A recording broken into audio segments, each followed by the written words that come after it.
श्रोता महानुभाव, वंदनीय मातृशक्ति,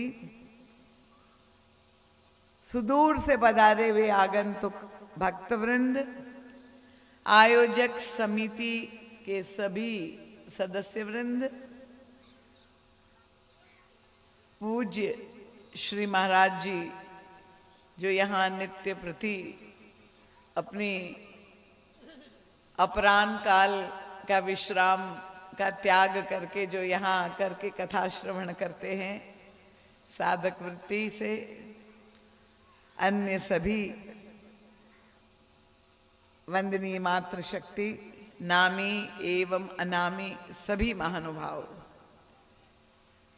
आप सब का हृदय से मैं बहुत बहुत स्वागत करते हुए सबके चरणों में बार बार नमन, वंदन और प्रणाम करती हूँ। सर्वप्रथम तो आप सब लोगों को बहुत बहुत बधाई देना चाहूँगी, क्योंकि आज हमारी भगवती माँ नर्मदा की जयंती का अवसर है और माँ की कृपा जीवन के आदि से लेकर जीवन के अंत तक तो हमें प्राप्त नहीं होती है। भगवती हमारे सारे स्वार्थ की पूर्ति तो करती ही है, हर तरह से हमारे जीवन में जो भी अपेक्षाएं हैं उन सब कामनाओं की पूर्ति तो करती है और मरणोपरांत भी हमें ऊर्ध्व गति प्रदान करती है। तो आप सब बहुत बहुत भाग्यशाली है कि आप भगवती माँ नर्मदा के पवित्र तटवासी है और हमारे सनातन धर्म में तो सभी नदियों को हम देवी के रूप में ही देखते हैं, उनका पूजन अर्चन करते हैं। और ये जो दृष्टिकोण है सनातन धर्म का, सारी प्रकृति में भी प्रभु का दर्शन। हम केवल ये नहीं कहते हैं कि ईश्वर सर्वव्यापी है, हर वृक्ष में, हर पत्ते में, सब वृक्षों की भी पूजा करते हैं, चेतन की भी पूजा करते हैं और जड़ की भी पूजा करते हैं कि जड़ और चेतन सब में प्रभु का निवास है। और अगर हमें वह दृष्टि प्राप्त हो जाए तो बहुत अच्छी बात है, पर कम से कम ये जो संस्कृति है, ये जो संस्कार है, आवश्यक है, क्योंकि हम लोग अपनी परंपराओं से, संस्कृति से दूर जाते जा रहे हैं। नित्य प्रति हमारे आदरणीय पंडित जी आप लोगों को स्मरण दिलाते हैं कि नर्मदा मैया की सेवा ना कर सको तो कम से कम गंदगी तो मत फैलाओ, वहाँ कूड़ा करकट माँ के अंदर जो है ना फेंके। अभी देखिए माँ का प्रसाद आप सबने पाया और सारा कूड़ा करकट यहाँ फेंक दिया। तो ये जो है अन्य धर्मों में जब हम देखें, सिख धर्म में वहाँ भी भंडारे होते हैं, लंगर होता है, पर सिख धर्म का प्रत्येक अनुयायी किस तरह से सेवा भाव से जुड़ा होता है। और हमारे यहाँ ये बड़ा बहुत दुखद बात है कि सेवा वृत्ति कम होती जा रही है। तो हम लोग भोजनानंदी तो है, प्रसाद खाने के लिए तो भीड़ उमड़ पड़ेगी, पर भजन करने का जब अवसर आता है तब सब जो है, यहाँ यही पंडाल जो भरा हुआ था भोजन के समय, और भोजन हम तो ये नहीं कह रहे कि खाली पेट भजन करो, भूखे भजन न होई गोपाला, तो आपको भरपेट प्रसाद भी समिति वालों ने आपको पवा दिया। पर वो प्रसाद पाने के बाद शरीर और इंद्रिय की आवश्यकता है। मैंने कहा 10 इंद्रियां हैं, तो इंद्रिय विषय मांगती है, स्वादेंद्रिय को स्वाद चाहिए, पर भोजन करने के बाद ये शरीर का उद्देश्य क्या है? अगर हमें भगवत कथा श्रवण करने की जिज्ञासा ही नहीं है, तब तो वो प्रसाद ने हमारे शरीर में जा करके प्रभाव उत्पन्न नहीं किया। क्योंकि हमारी बुद्धि अगर प्रसादित नहीं होती है, हमारा मन अगर प्रसादित नहीं होता है, हमारा अंतःकरण, परम पूज्य महाराज श्री तो कहते थे प्रसाद, प्रसाद का मतलब प्रभु, प्र मतलब प्रभु, सा मतलब साक्षात और द मतलब दर्शन। प्रसाद का मतलब प्रभु का साक्षात दर्शन, इतना महत्वपूर्ण है। पर अगर आपने उसी भाव से वो प्रसाद पाया हो, तो निश्चित रूप से आपकी बुद्धि में भी भूख जगनी चाहिए। केवल शरीर की भूख नहीं, मन में भूख होनी चाहिए, बुद्धि में भूख आनी चाहिए, चित्त में, कि हम भगवत कथा श्रवण करें। अयोध्या कांड में यही तो प्रभु ने कहा, जिनके श्रवण समुद्र समाना, कथा तुम्हारी सुभग सरिनाना। तो यहाँ रेवा बनखेड़ी के भक्त नर्मदा तटवासी है, और माँ की कृपा तो आप सबको प्राप्त है, माँ की गोद में आप निवास कर रहे हैं। पर अगर भगवत कथा और भगवत चर्चा से हम लोग, देखिए कितनी कठिनाई से आयोजक समिति ने ये आयोजन किया है, और फिर हमको और हमारे पूरे ठाकुर जी के दरबार को अयोध्या से बुलाया। श्री चंद्रशेखर जी पटेल और उनके पूरे परिवार के सभी सदस्य नित्य प्रति सुबह से शाम ठाकुर जी के दरबार की सेवा में लगे हुए हैं, उनकी सभी कन्याएं। पर अब सबका नाम मैं नहीं ले पाऊंगी क्योंकि किसी का छूट ही सकता है, पूरा परिवार। तो ये इतनी बड़ी जो है इन लोगों ने जो सेवा की है, ये इसीलिए कि आप लोगों को कथा, भगवान की मंगलमयी कथा श्रवण करने का सुअवसर मिले। और देखिए नर्मदा मैया का तो प्रसाद ही है हमारे गुरुदेव, और उनके द्वारा ये दिव्य चिंतन, एक एक रत्न जो मैं आपके समक्ष रखती हूं, ऐसा विलक्षण अलौकिक चिंतन परम पूज्य महाराज श्री ने जो पूरे समाज को दिया, आध्यात्मिक जगत को दिया, हमारे अध्यात्म को समुन्नत किया, इन मां नर्मदा की ही का प्रत्यक्ष फल है, कृपा प्रसाद है परम पूज्य गुरुदेव का अवतरण। और इसलिए हम तो मां नर्मदा के अनुग्रहित है, आजीवन कृतज्ञ है कि उन्होंने परम पूज्य महाराज श्री का अवतरण अपने पवित्र तट पे हुआ। तो ये सत्संग का जो अवसर आप लोगों को मिला, ये भी भगवती का ही कृपा प्रसाद है। संत और सत्संग किसी पुरुषार्थ से प्राप्त नहीं हो सकते हैं, ये आप समझ लीजिए। किसी साधना का फल नहीं हो सकता है। विभीषण जी भी कल आपके समक्ष ये बात रखी गई थी, अब मोहि भाव भरोस हनुमंता, बिनु हरि कृपा मिलहि नहीं संता। और भगवान श्री राम भी यही अपनी भक्ति का निरूपण भगवती शबरी के सामने करते हुए कहते हैं, प्रथम भगति संतन कर संगा,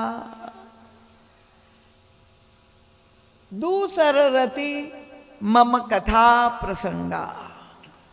सत्संग के द्वारा हमें क्या प्राप्त होता है? वो स्वामी जी कहते 5 वस्तु अगर किसी के जीवन में है, बालकांड में आप पढ़ लीजिए। आप नित्य प्रति अगर मानस पाठ नहीं करते हैं तो कृपा पूर्वक जो साधक है आज से शुरू करे। आज नर्मदा जयंती है। कहते मति, कीर्ति, गति, भूति, भलाई। अगर किसी के जीवन में आप ये 5 वस्तु देखे कि उन्होंने प्राप्त कर ली है, मति, कीरति, गति, भूति, भलाई, जब जेहि जतन जहां जेहि पाई, सो जानब सतसंग प्रभाव, लोकहु वेद न आन उपाओ। एकमात्र संत और संत की कृपा से ही ये प्राप्त की जा सकती है। ये प्राप्ति की परिभाषा क्या है? किसी वस्तु का होना किसी के जीवन में उसे प्राप्त करना नहीं कहते हैं। रावण के पास इतना अथाह वैभव था, पर क्या उसने प्राप्त कर लिया? जैसे आप बैंक में जाते हैं, बैंक में आप देखते कैशियर बैठा हुआ है, तिजोरी में उसके पैसा भरा हुआ है, करोड़ों रुपया उसके बीच में कैशियर बैठा हुआ है। क्या उसने प्राप्त कर लिया?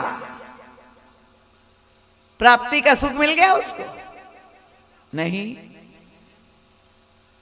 अगर आप आजकल क्योंकि शॉपिंग करने मॉल में जाते हैं, शॉपिंग मॉल में, और बहुत सारा सामान आप खरीद लाए, मूल्यवान सामान विदेश जा करके खरीद लाए, अब आपके लिए उठाना संभव नहीं है।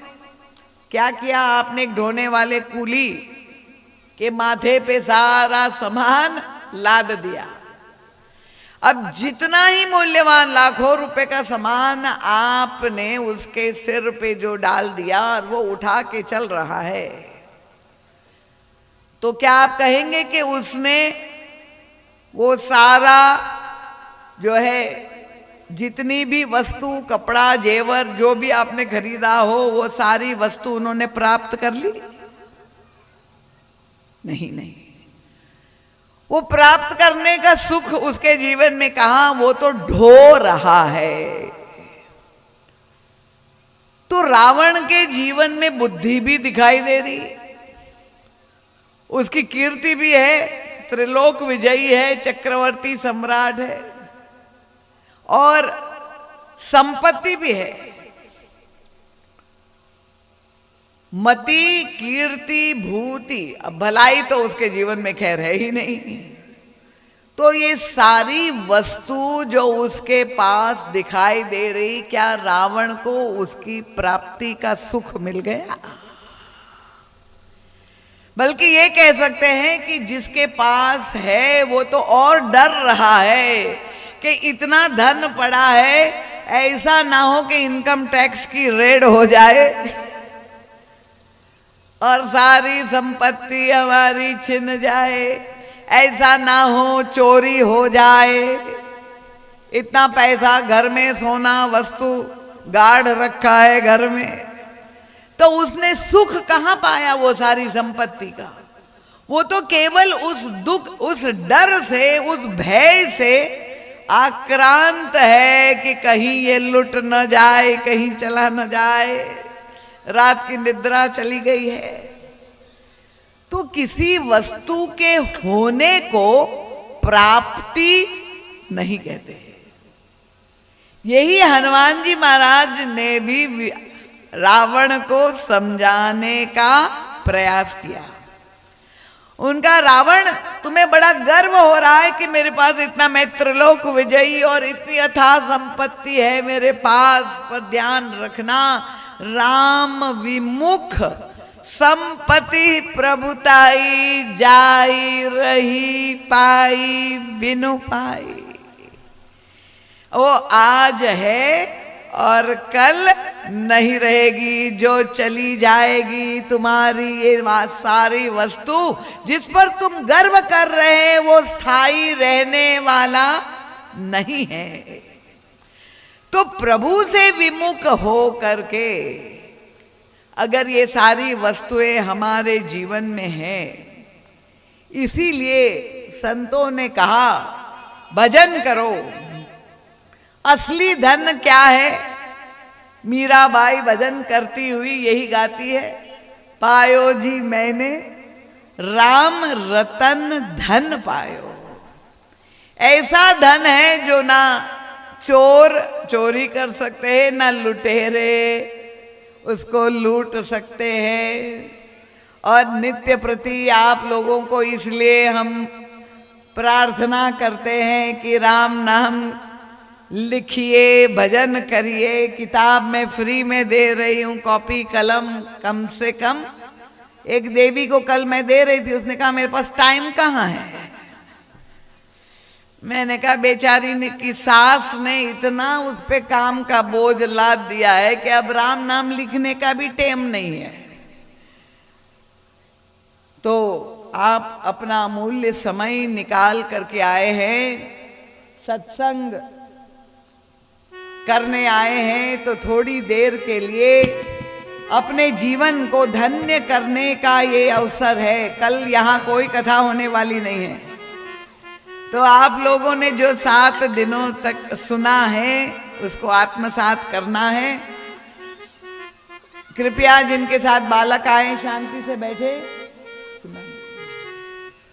अवसर फिर नहीं मिलने को सत्संग करो, सत्संग करो। यह अवसर फिर नहीं मिलने को सत्संग करो, सत्संग करो। यह अवसर फिर नहीं मिलने को सत्संग करो, सत्संग करो। यह अवसर फिर नहीं मिलने को सत्संग करो, सत्संग करो। सत्संग करो, सत्संग करो, सत्संग करो, सत्संग करो। सत्संग करो, सत्संग करो, सत्संग करो, सत्संग करो। यह वक्त नहीं फिर आने का, सत्संग करो, सत्संग करो। यह वक्त नहीं फिर आने का, सत्संग करो, सत्संग करो। यह अवसर फिर नहीं मिलने को सत्संग करो, सत्संग करो। यह अवसर फिर नहीं मिलने का, सत्संग करो, सत्संग करो।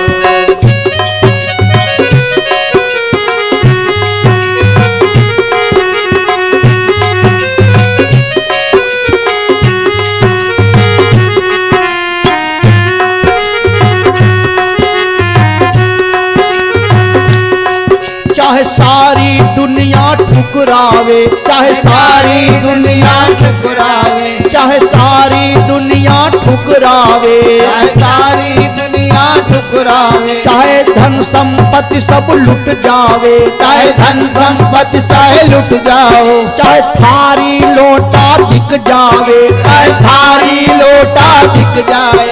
चाहे थारी लोटा बिक जावे, चाहे थारी लोटा बिक जावे। सत्संग करो, सत्संग करो, सत्संग करो, सत्संग कर। यह अवसर फिर नहीं मिलने को सत्संग करो, सत्संग करो। यह अवसर फिर नहीं मिलने को सत्संग करो, सत्संग करो।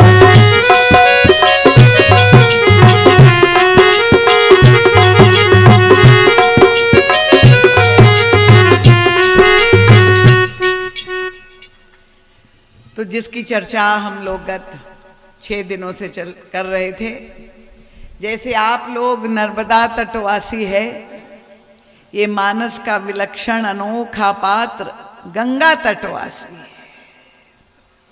और गंगा तट पर बैठ करके इस केवट ने प्रभु को पा लिया। प्रभु का दर्शन करने के लिए केवट को चलकर अयोध्या जाने की आवश्यकता नहीं पड़ी। और प्रभु के परम जो हर मनुष्य के जीवन, हर भक्त के जीवन का जो परम प्राप्तव्य है, प्रभु के चरण कमल प्राप्त कर लिए इस केवट ने। कैसा अद्भुत ये प्रसंग है। मुझे तो लगा कि आप लोगों को इससे बड़ी प्रेरणा मिलेगी, क्योंकि आप लोग भी नर्मदा तटवासी है। परम पूज्य गुरुदेव जब देखते हैं प्रभु ने केवट को आदेश दिया, बेगी विलंबन पाए पखारू हो तो विलंब उतार ही पारू।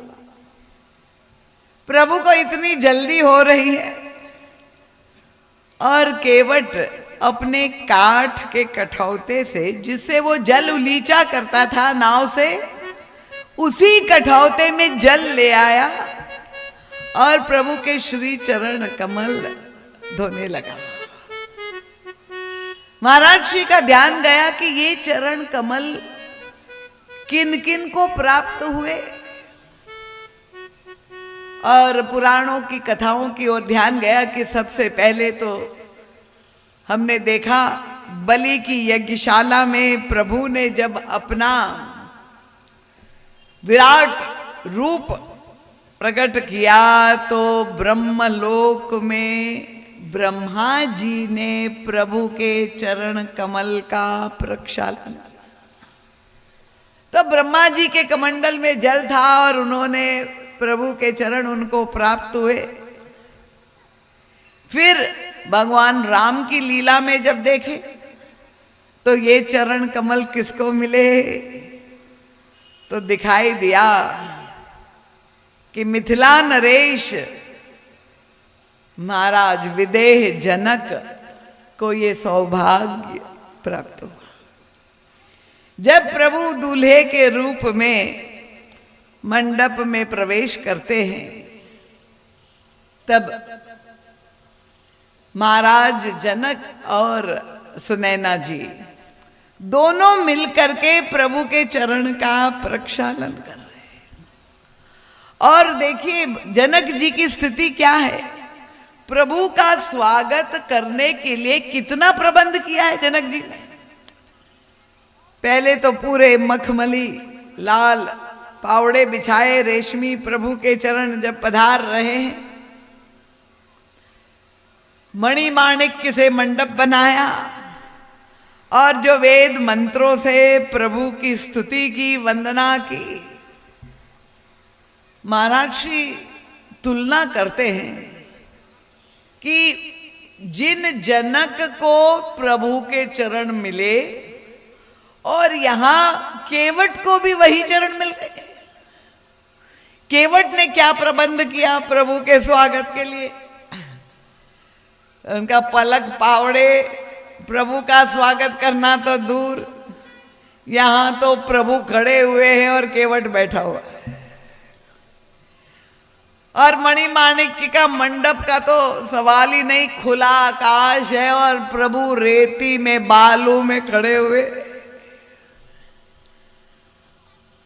महाराज जनक ने सोने का स्वर्ण का थाल लेकर और प्रभु के चरणों का प्रक्षालन किया।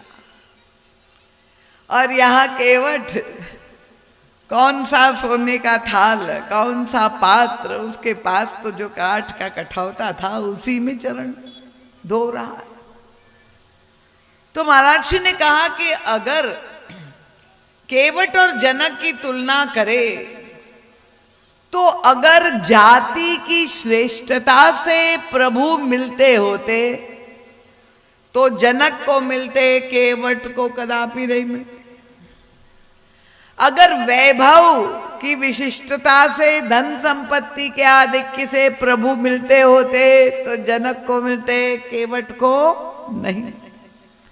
अगर पांडित्य की दृष्टि से बड़े विद्वान हैं, अगर जनक जी को मिल गए, केवट तो बिल्कुल अबोध है, उसको नहीं मिलते, तो ऐसा लगता है कि कोई तुलना ही नहीं है, कहाँ जनक और कहाँ केवट।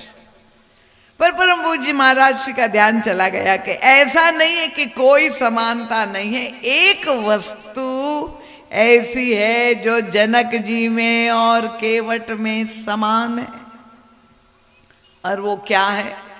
महाराज श्री ने देख लिया। जब महाराज जनक और सुनैना जी प्रभु के चरण का प्रक्षालन कर रहे थे, तो गोस्वामी तुलसीदास जी के महाराज के पास तो ऐसा कैमरा है कि वो तुरंत ही एकदम खींच लेते हैं, ध्यान से देखते हैं कि क्या अनुभव कर रहे हैं, और उनका बर बिलो की एक टकटकी लगाकर अपने जामाता प्रभु साक्षात आज दूल्हा रूप में मंडप में विराजमान है, जिनके चरण प्रक्षालन कर रहे हैं। तो ये कहते वर विलो की दंपति अनुरागे पाय पुनीत पखारन ला। अनुराग भर हृदय से जनक जी और सुनैना जी प्रभु के चरण को प्रक्षालन कर, और केवट जब प्रक्षालन कर रहा है तो गोस्वामी तुलसीदास जी ने उसी शब्द का प्रयोग किया, यहाँ कोई अंतर नहीं। अति आनंद उमगी अनुरागा चरण सरोज पखारन लागा। परम पूज्य महाराज जी कहते हैं इसका मतलब तो यही हुआ कि प्रभु को पाने के लिए और कोई वस्तु की आवश्यकता नहीं, एक ही वस्तु ऐसी है जो दोनों में समान है, और जिसके कारण प्रभु चले आते हैं, और राम ही केवल प्रेम प्यारा। अनुराग और प्रेम भरे हृदय से ही प्रभु को आकर्षित करता है। और इसलिए किसी ने महाराज जी से पूछा कि आप कह रहे हैं कि भगवान राम प्रेम चाहते हैं, तो ऐसा संसार में कौन है जो प्रेम नहीं चाहता है? हर व्यक्ति प्रेम चाहता है, यहां तक कि जानवर भी। अगर आजकल गौपालन तो कम हो रहा है, पर कुत्ते का पालन घर घर में अधिक बढ़ गया है, श्वान का पालन हो रहा है। बड़े शहरों में आप देखिए इतनी बड़ी बड़ी दुकानें और घरों में हर एक के घर में कुत्ते पाल रहे हैं।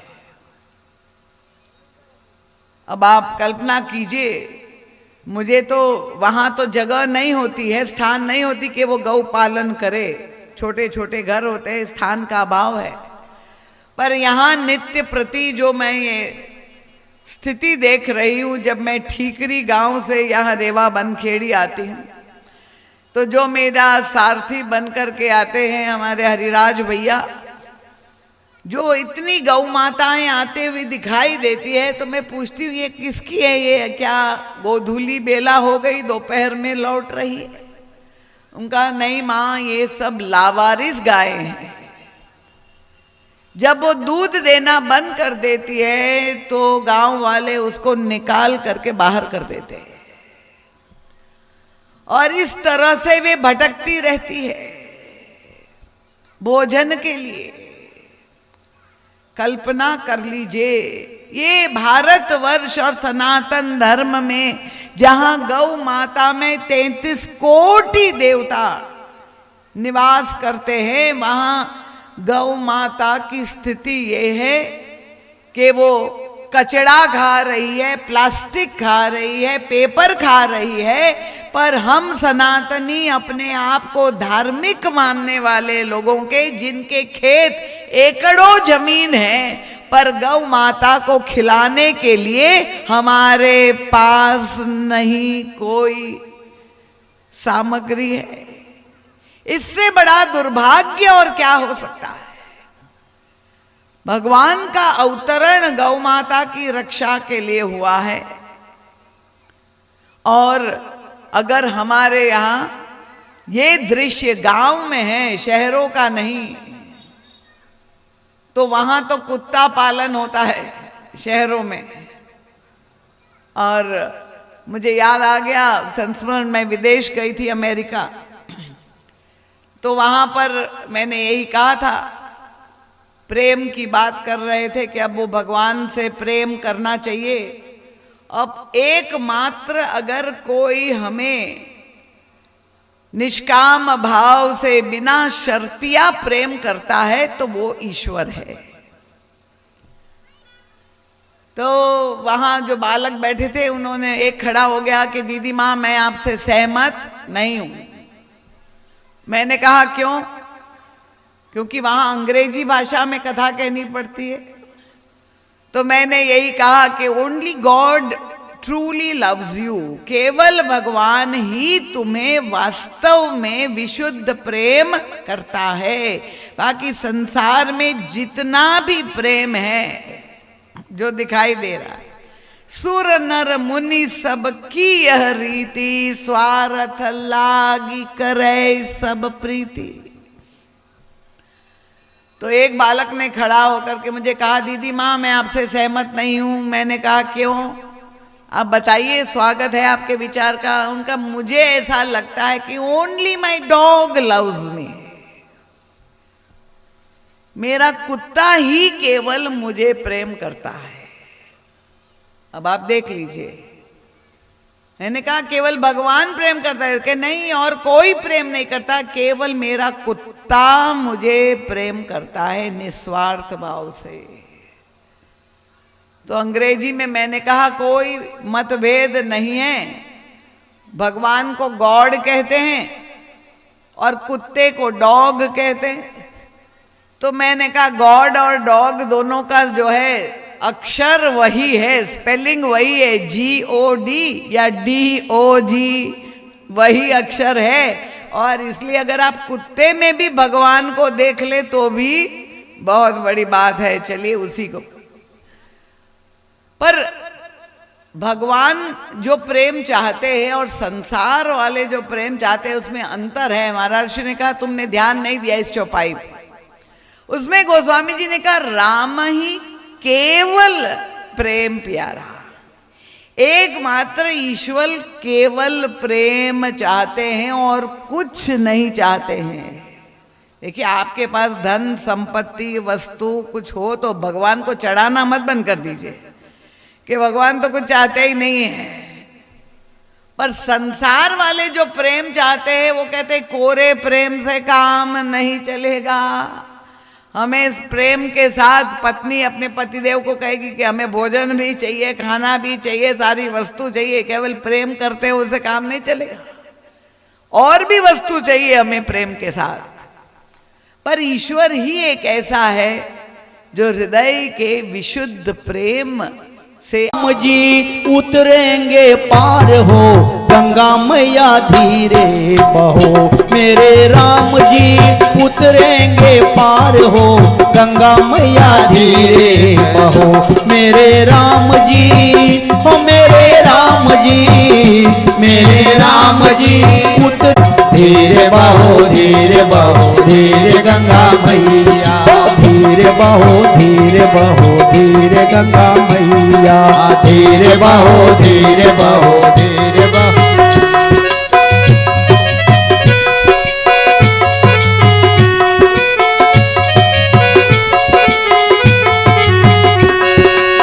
हे गंगा मैया तेरी दुहैया, हे गंगा मैया तेरी दुहैया, हे गंगा मैया तेरी दुहैया। मैं माझी मेरी काठ की नैया, मैं माझी मेरी काठ की नैया, ओ मैं माझी मेरी काठ की नैया, मैं माझी मेरी काठ की नैया। और बैठे हैं मेरे सरकार हो, गंगा मैया धीरे बहो। देखो बैठे हैं मेरे सरकार हो, गंगा मैया धीरे बहो। मेरे राम जी हो, मेरे राम जी, मेरे राम गंगा मैया धीरे बहो, धीरे बहो धीरे बहो धीरे गंगा मैया, धीरे बहो धीरे गंगा मैया।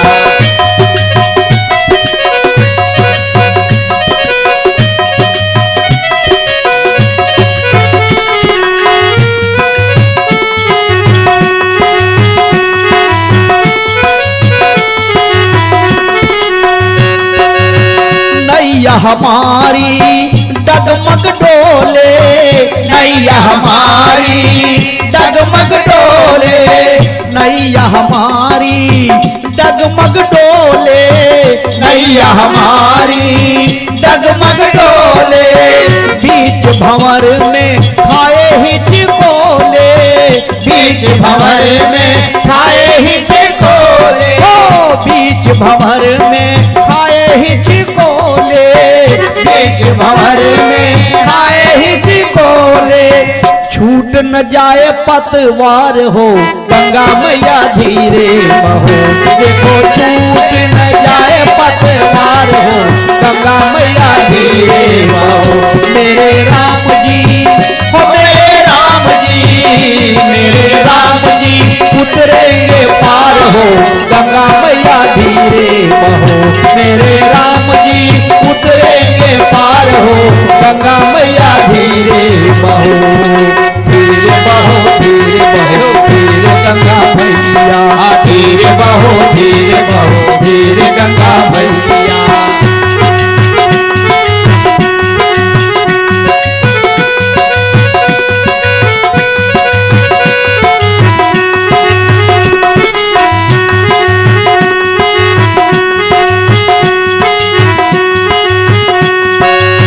केवट प्रभु के चरण पखारे, केवट प्रभु के चरण पखारे, केवट प्रभु के चरण पखारे, केवट प्रभु के चरण पखारे। रघुनंदन को पार उतारे, रघुनंदन को पार उतारे, ओ रघुनंदन को पार उतारे, रघुनंदन को पार उतारे। और बरसे हैं पुष्प अपार हो, बरसे हैं पुष्प अपार हो गंगा मैया धीरे बहो। मेरे राम जी हो मेरे राम जी, मेरे राम जी उतरेंगे पार हो गंगा मैया धीरे बहो, धीरे बहो धीरे गंगा मैया, धीरे बहो धीरे गंगा मैया।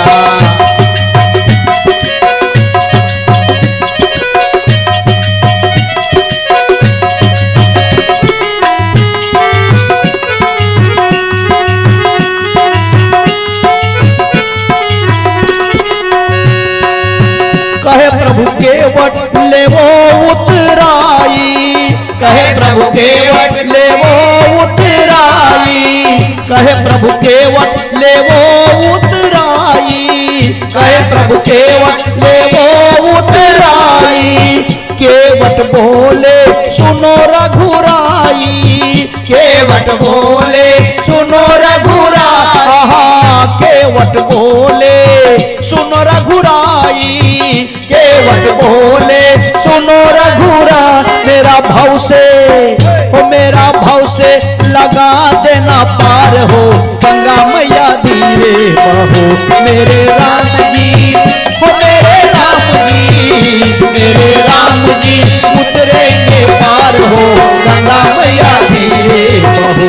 मेरे राम जी उतरेंगे पार हो गंगा मैया धीरे बहो, धीरे बहो धीरे गंगा मैया, धीरे बहो धीरे गंगा मैया।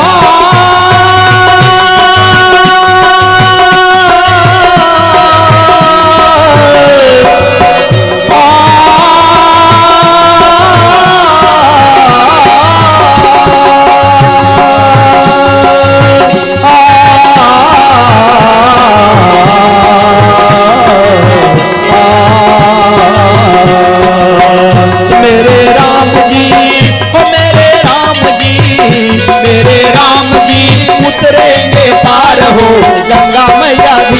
बहो, मेरे राम जी उतरेंगे पार हो, गंगा मैया धीरे बहो, मेरे राम जी उतरेंगे पार हो, गंगा मैया धीरे बहो।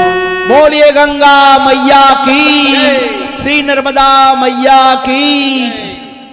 देखिए केवट इतनी अटपटी भाषा में प्रभु के साथ पहले ऐसा लग रहा था कि बिल्कुल असभ्यता की वाणी है, पर जैसे ही उन्होंने प्रभु को पार उतार दिया और उसके बाद केवट का जो स्वरूप सामने आता है, गोस्वामी जी लिखते केवट उतरी दंडवत की ना, और प्रभु सकुच ही यही कछु नहीं दीना। दंडवत प्रणाम करके प्रभु के चरणों में लेट गया और तब प्रभु ने वह मूल्यवान मुद्रिका निकाल करके केवट के हाथ में, केवट को उतराई के रूप में, कोई इनाम के रूप में नहीं, उतराई में पारिश्रमिक में और इनाम में अंतर आप जानते हैं। जिसने जितनी मजदूरी की है उसके उतना आप उसको पैसा दे, उसको तो पारिश्रमिक या उतराई कहे, पर अगर उसकी अधिकार से अनगुनत ज्यादा आप दे तब तो इनाम हो गया। प्रभु ये नहीं कह रहे कि केवट मैं तुम्हें इनाम दे रहा हूं, प्रभु कह रहे कि ले उतराई। पर ये केवट आज प्रभु के सामने आंखों में अश्रुपात हो करके इतना गदगद होते हुए कह रहे प्रभु आपने आज इतना मुझे बड़ा बना दिया है मांग करके, अब मुझे इतना छोटा मत बनाइए। परम पूज्य महाराज श्री तो वहीं पर सारा संवाद सुन रहे थे। महाराज श्री ने केवट से धीरे से कहा कान में, केवट ये केवल मुद्रिका भौतिक दृष्टि से मूल्यवान नहीं है, इसमें राम नाम लिखा है। केवट देख लो, प्रभु स्वयं दे रहे राम नाम की मुद्रिका। केवट ने कहा कि हाँ ठीक है, राम नाम भव से लोग भव सागर पार चले जाते हैं, तो प्रभु ये राम नाम की मुद्रिका तुम्हें दे रहे हैं। महाराज जी ने कहा, केवट ने कहा कि जिसको भव सागर पार जाना हो उसको ये मुद्रिका दे दे, मुझे तो जाना नहीं है, मुझे तो भव सागर पार उतारना है, इसलिए मुझे के राम नाम की मुद्रिका की आवश्यकता नहीं है।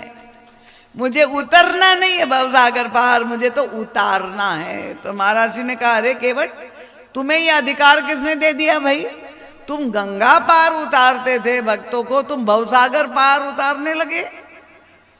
केवट ने कितनी मीठी बात कही, वो तो हमारे गुरुदेव ही सुन पाए। केवट ने कहा तुम आप भवसागर पार उतारने की बात कह रहे हो, मैंने जब भवसागर पार उतारने वाले को उतार दिया तो अब भवसागर पार उतारने का प्रश्न ही। मुद्रिका नहीं ली क्योंकि उन्होंने देखा कि श्री किशोरी जी के कर कमलों में वो मुद्रिका थी, और विवाह के समय महाराज जनक ने अपनी कन्या को जो सारा श्रृंगार किया था उसमें ये मुद्रिका दी थी। केवट को लगा कि एक ही माँ के शरीर पर एक ही आभूषण है और वो भी मैं ले लूं, कोई न श्रृंगार रह जाए। उसने कहा नहीं, मैं नहीं लूंगा। और फिर जो शब्द उन्होंने कहा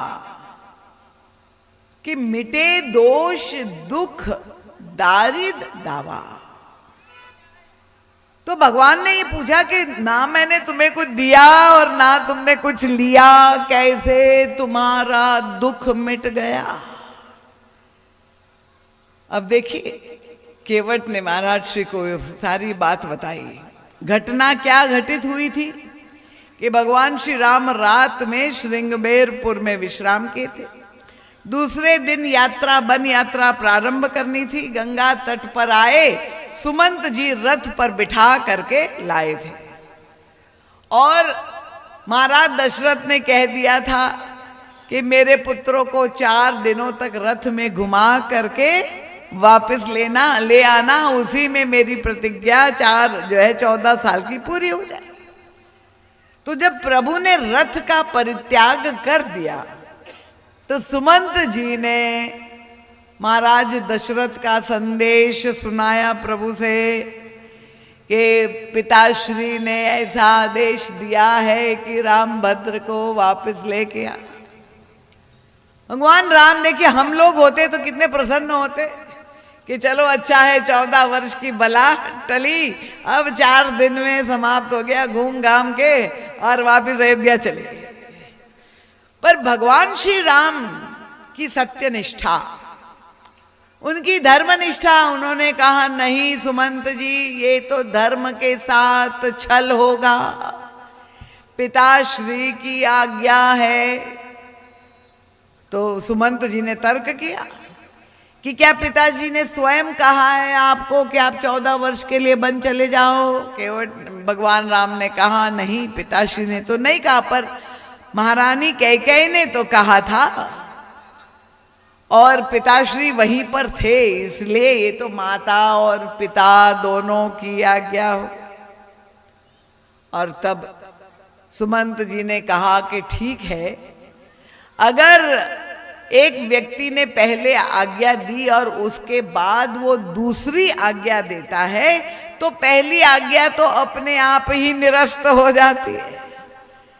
तो जब महाराज दशरथ ने वो पहली आज्ञा तो स्वयं अपने मुख से नहीं कही थी, पर ये दूसरी आज्ञा तो स्वयं अपने मुख से कही है कि 4 दिनों में घुमा करके ले आओ।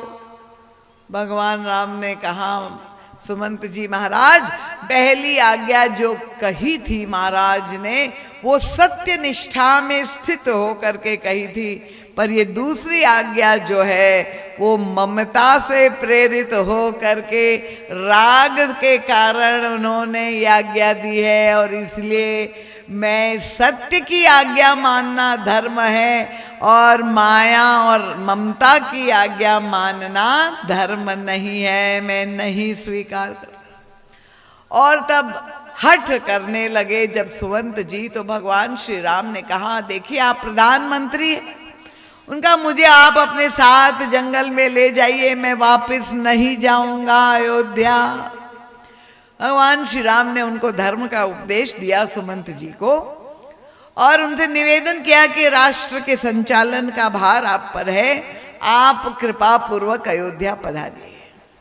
अब सुमंत जी आंखों से अश्रुपात करते हुए जो है माँ भगवान की आज्ञा है रथ पर बैठे, और जहां रथ घुमाने लगे तो वो घोड़े थे जो रथ हाँक रहे थे, वे घोड़े जो है भगवान राम के हाथों के, जिन्होंने लालन पालन सब प्रभु करते थे, प्रभु की तो ये प्रीति थी, पशुओं के प्रति भी जो पशु प्रेम है भगवान का, स्वयं ये घोड़ों की सेवा करते थे। ये घोड़े समझ गए कि राम से वियोग हो रहा है। जहां प्रभु खड़े हो गए और सुमंत जी ने रथ मोड़ा तो वो घोड़े हिनहिनाने लगे, रुदन करने लगे, आंखों से अश्रुपात होने लगा कि अगर हमारे प्रभु से अब दूरी हो रही, वियोग हो रहा है। पशु भी जिसको इतना प्रेम करता है, ये है हमारे प्रभु का स्वभाव। और इतना करुण दृश्य था, हिनहिनाने लगे थे जब उनको खींच रहे थे, प्रभु के भी आंखों में अश्रुपात, और इतने व्याकुल प्रभु का हृदय इतना संवेदनशील, और प्रभु भी अत्यधिक दुखी थे। अब इस सारे दृश्य को केवट वहां नौका पर बैठकर दूर से देख रहा था, और उसने देख लिया कि प्रभु इतने दुखी है ये वियोग के कारण। तो ये जब प्रभु आए केवट के पास और ये जब अटपटी टेढ़ी मेढ़ी भाषा का प्रयोग केवट ने किया, वो उसका उद्देश्य ही यही था कि प्रभु ने जब ऐसे मांगा और सीधा मना कर दिया और कसमें खाने लगा, तो प्रभु को इतना आनंद आया, इतना रस मिला कि प्रभु खुल करके जोर जोर से हंसने लगे। बिहसे करुणायन सुनी केवट के बैन, प्रेम लपेटे अटपटे, बिहसे करुणायन चितई जान की लखन। इतने जोर से प्रभु हंसे, केवट ने कहा, प्रभु जो सारे संसार का दुख मिटाने वाला है, जो सबको सुख देने वाला है, उसको मैंने सुख दे दिया, तो मेरे जीवन में दुख अब कहाँ रह गया। प्रभु मेरा सारा दुख समाप्त हो गया, प्रभु को सुख दे दिया। और प्रभु जब किशोरी जी और लक्ष्मण जी की ओर देख रहे, चितई जानकी लखन तना। देखिए, वाणी से प्रयोग नहीं है, केवल चितवन है, आंखों से इशारे इशारे में बात हो रही। और चितवन में गोस्वामी तुलसीदास जी ने मानस में क्या गूढ़ रहस्य लिखे हैं, वो शब्द भी व्यक्ति नहीं समझ पाता है, उसके मर्म को नहीं जान पाता है। पर हमारे गुरुदेव की विशेषता क्या है कि चितवन में क्या संदेश दे रहे, वो भी परम पूज्य महाराज श्री ने पढ़ लिया। प्रभु ने श्री किशोरी जी की ओर देखा, चितवन करके, देवी आपको क्यों आनंद नहीं आ रहा है, आपको क्यों रस नहीं मिल रहा है। श्री सीता जी के देख के आंखों में केवल प्रिया प्रियतम में संकेतों में संवाद हो रहा है। आप देखिए, जब हम कहते महाराज श्री साक्षात अवतार पुरुष थे, नहीं तो कौन जान सकता है कि इशारे में संकेत में क्या बात कही, क्या कहा। उनका, देवी आपको तो बहुत प्रसन्न होना चाहिए, क्योंकि मुझे तो लगता है कि ये बिल्कुल आप ही का चेला है, आप ही का अनुयायी है। प्रभु ने श्री किशोरी जी को याद दिलाया। क्या याद दिलाया? प्रभु ने सीता जी को विवाह मंडप की घटना का स्मरण दिला दिया। क्या हुआ था, जब प्रभु के द्वारा धनुष टूट गया और जयमाल पहनानी थी, तो किशोरी जी का वाहन हुआ और सुनैना जी ने उनकी सारी सखियों के साथ श्री किशोरी जी के हाथ में वरमाला, जयमाला किसके हाथ में, जिसकी विजय हो उसके गले में जयमाल पहनानी है। तो जयमाल पहनाने के लिए जहां श्री किशोरी जी आई, प्रभु आ करके खड़े हैं और श्री किशोरी जी को सखियों ने कहा कि अपने प्रियतम प्रभु को गले में तुम जयमाल पहना दो। और श्री किशोरी जी ने गले में जहां जयमाल डाल दी, वरमाला पहना दी, तो सुमन की वृष्टि हुई, जयकार हुई चारों ओर भगवान के। 2 लाइन गा दीजिए जयमाल की। झुकी जइयो तनिक रघुबीर, सिया मोरी छोटी सी। झुकी जइयो तनिक रघुबीर, सिया मोरी छोटी सी। सिया मोरी छोटी सी, सिया मोरी छोटी सी। झुकी जइयो तनिक रघुबीर, सिया मोरी छोटी सी। झुकी जइयो तनिक रघुबीर, सिया मोरी छोटी सी।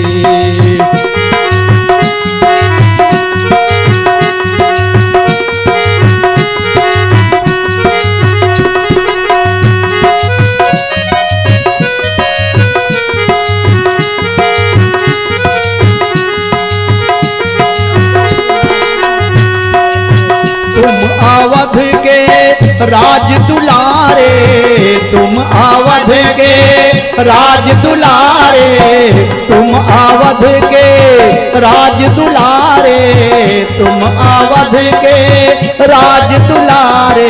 ये तो जनक की लली सिया मोरे छोटे से, अरे ये तो जनक की लली सिया मोरे छोटे से। झुकी जइयो तनिक रघुवीर सिया मोरे छोटे से, झुकी जइयो तनिक रघुवीर सिया मोरे छोटे से।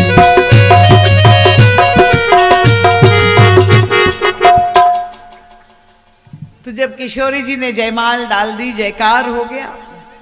अब सखियों ने श्री सीता जी को कहा कि अपने प्रियतम के चरणों का स्पर्श करो। सखी कही प्रभु पद गहु सीता।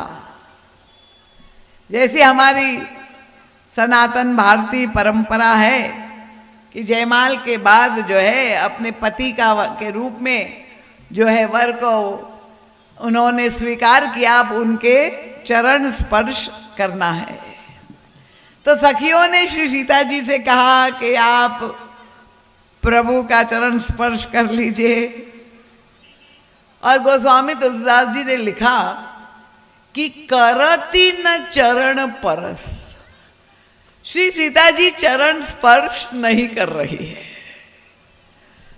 अब आप तो आश्चर्य की बात है भाई, आजकल की नहीं, ये तो त्रेता युग की बात है। आजकल की लड़कियां कोई पांव छूना नहीं चाहती अपने पति की, बल्कि कहती कि वो ही हमारा छुए।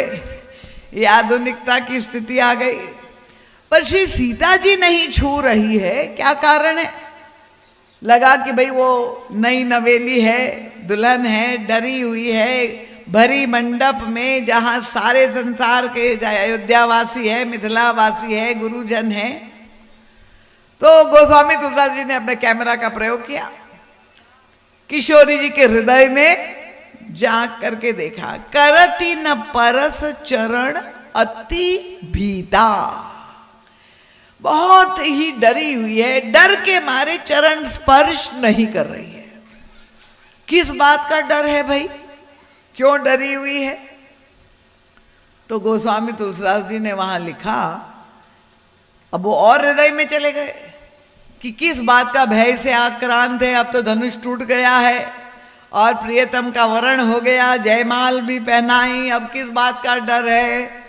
श्री सीता जी क्या सोच रही है? और तब गोस्वामी जी किशोरी जी के हृदय में प्रवेश करके देख लेते हैं किसका चिंतन कर रही है। तो वही लिखा, गौतम तीय गति सुरति करी नहीं परसत पग पाए।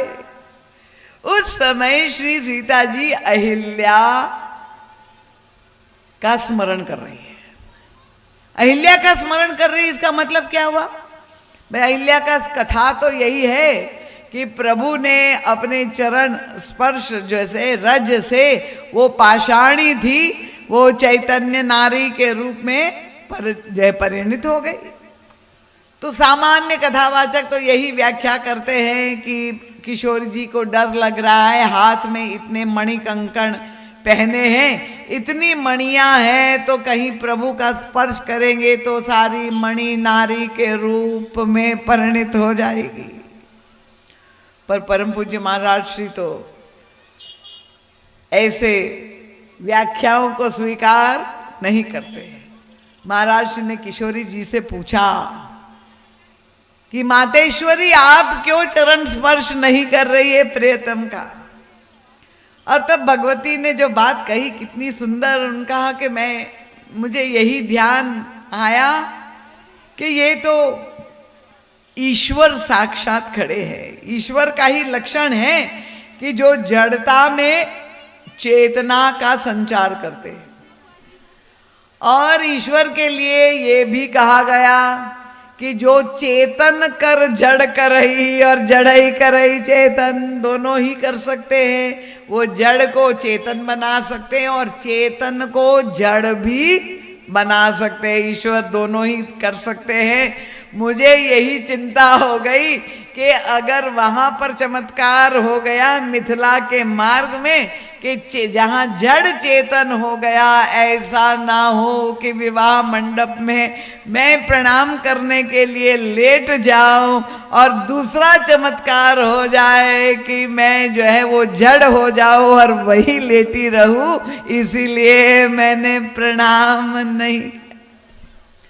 गौतम तीय गति सुरति करी, नहीं परसत पद पाए, गोस्वामी जी ने कहा। अब थोड़ी कल्पना कर लीजिए, विवाह मंडप में हम लोग सब खड़े हुए हैं, भगवान राम दूल्हा के रूप में खड़े हैं, उनकी दुल्हन सामने है और दूल्हा खड़ा हुआ है पैर छुआने के लिए। सबके सामने सारे गुरुजन जहां पर उपस्थित है, प्रभु के सामने स्थान पर कोई और सांसारिक दूल्हा होता तो क्या कहता? इतनी दृष्टता, अभी तो मेरी पत्नी हुई नहीं, मैंने वरण पूरा किया ही नहीं, अभी तो फेरे हुए नहीं, और अभी सबके सामने मेरा अपमान, मैं यहाँ पैर छुलाने के लिए खड़ा हूं और ये नहीं छू रही।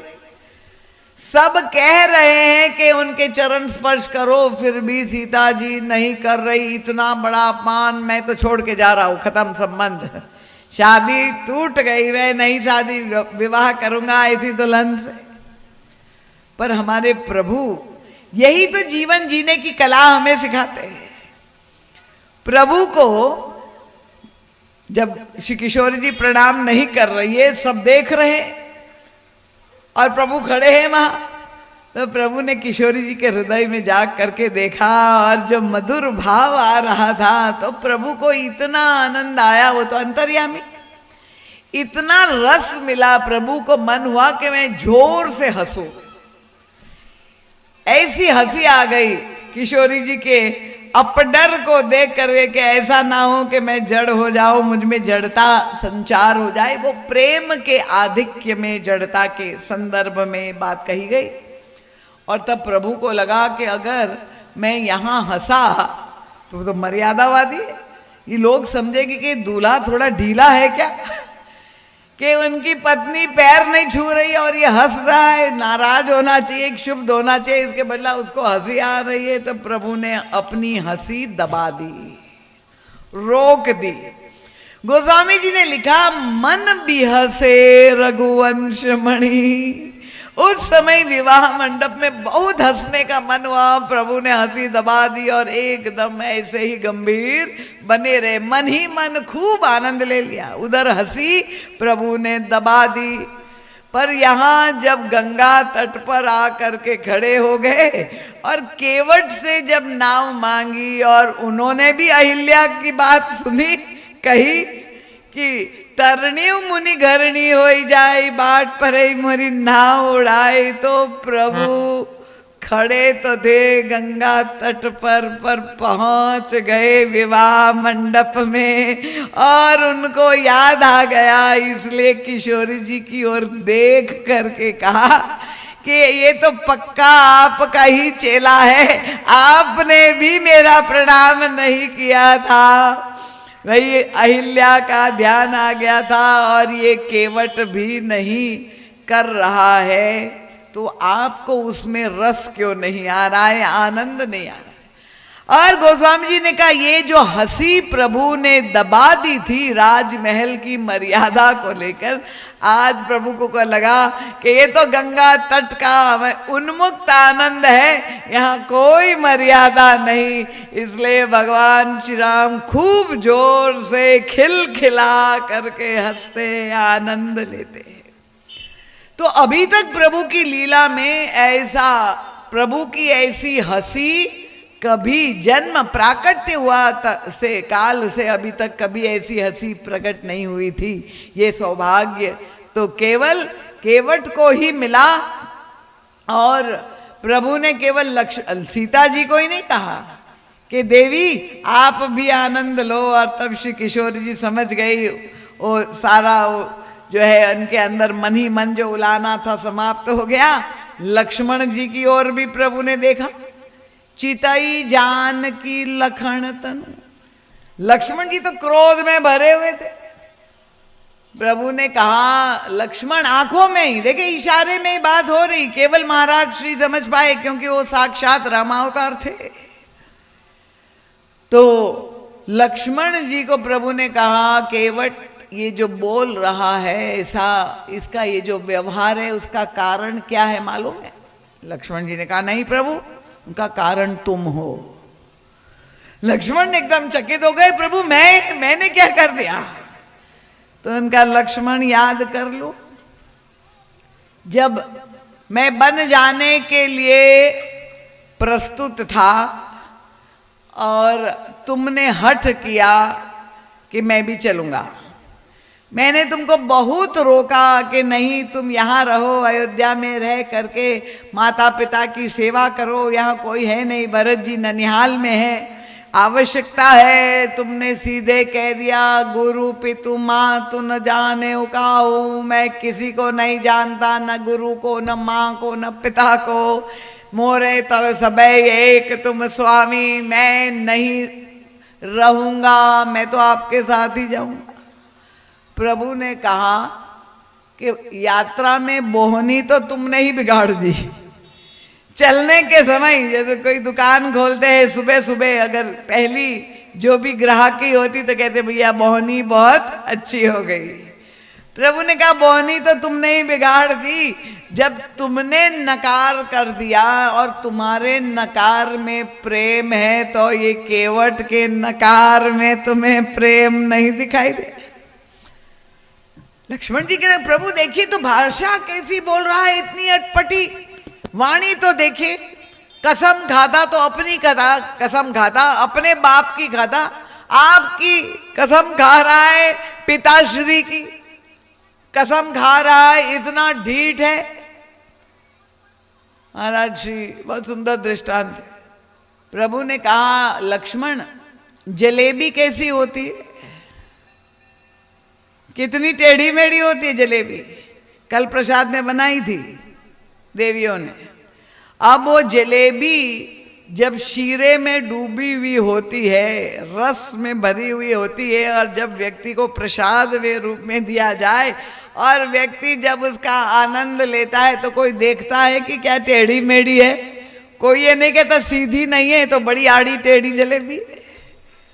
प्रभु ने लक्ष्मण जी से कहा कि वाणी तो उसकी अटपटी अवश्य है, पर देखो किस रस में डूबी हुई है, किस चाशनी में डूबी हुई, प्रेम लपेटे अटपटे। उनका ये प्रेम रस में डूबी हुई है उसकी वाणी, तुम उसमें रस तुम्हें क्यों नहीं मिल रहा है, तुम आनंद लो। और तब लक्ष्मण जी और श्री सीता जी दोनों प्रसन्न हो गए, और प्रभु जब उतराई देने लगे केवट को तो ये दोनों ही, श्री सीता जी भी मनुहार कर रही है केवट की, लक्ष्मण जी भी मना रहे हैं कि कुछ तो लेना चाहिए, आप कृपा पूर्वक ले लीजिए।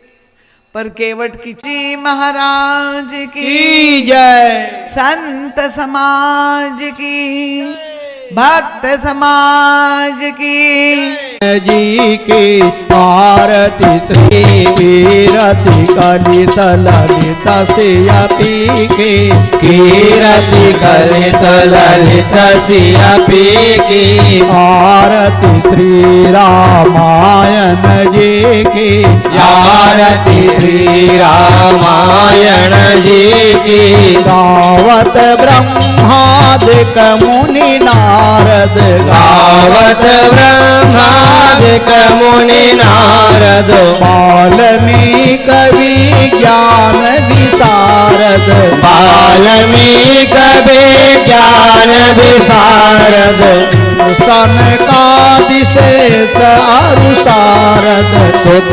सनकादिशेष अरुसारद, भरणी पवन सुत कीरतिनी की, भरणी पवन सुत कीरतिनी की, आरती श्री रामायण जी की, आरती श्री रामायण जी की, गावत वेद पुराण अष्ट दस गावत वेद पुराण अष्टदश नवो शास्त्र सब ग्रंथन को रस सर्वथा मुनि चार अंश सम्मत सब के सारे अंश सम्मत सब ही की आरती हो रामायण के आरती श्री श्री राम किंकर प्रभु